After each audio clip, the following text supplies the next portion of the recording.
Training students to self-scaffold means giving them the tools that they can use to solve problems on their own. It makes them more self-reliant and less reliant on the teacher. It allows them to be more independent and to feel they have more control over their learning.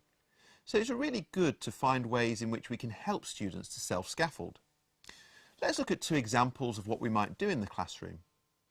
The first one is training students in how to use checklists.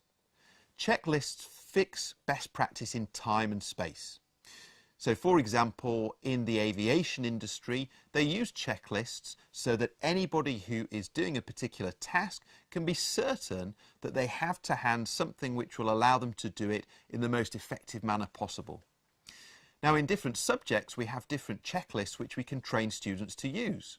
For example, when we're doing English, we might train students to use the checklist PEE, point, evidence, explain. You may well be familiar with this from your own teaching, but also maybe from your own time at school. This checklist is one we use for constructing paragraphs. We make our point, we provide our evidence, we explain it. The crucial thing, though, is that when we train students in how to use that checklist, we're giving them a tool which they can internalise, make their own, and then use to self-scaffold. Let's imagine that we're asking them to write about something which they don't actually have that greater level of confidence about. Maybe it's a new topic. So it's in that area of zone of proximal development where they can't do it unassisted.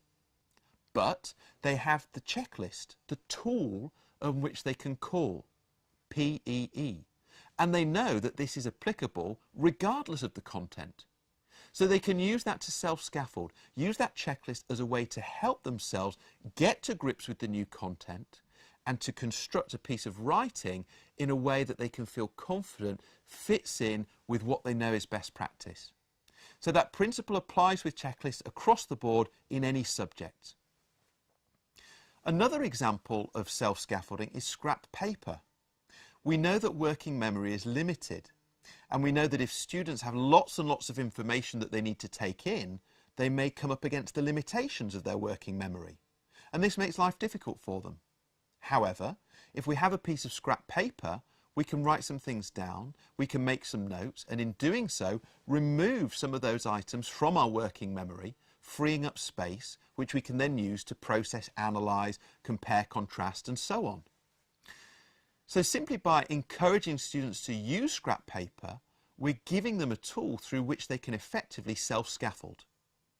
So in both these examples, training students to use checklists and encouraging the use of scrap paper, we're finding a simple way in which we can help students to be more self-reliant and less dependent on the teacher for support and intervention. Golden nugget. Training students to self-scaffold means giving them ways in which they can be independent and helping them to be less reliant on the teacher.